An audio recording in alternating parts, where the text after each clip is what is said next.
To install the Samsung Internet Browser on your Windows computer, all you need to do is simply open up Google Chrome or Microsoft Edge, and then you want to search for Samsung Internet Browser.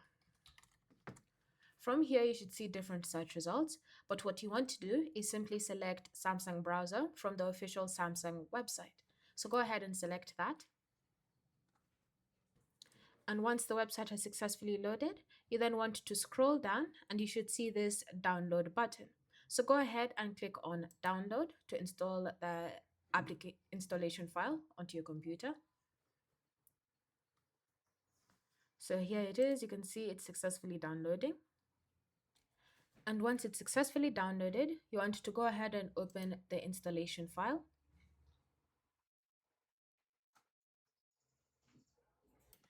Then from here, you should see the option install. So go ahead and select install.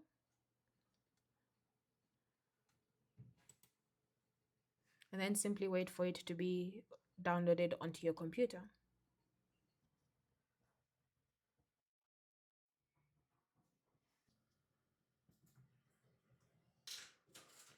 Once it's been successfully installed, you then want to agree to the terms and condition and privacy notice, then select continue.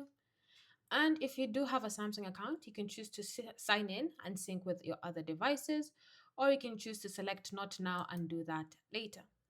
You can choose to import bookmarks from a selected browser from your computer, or you can skip and do that later. You can choose to turn on the ad blocker, which is built into the browser, or you can just choose to start and do that later as well.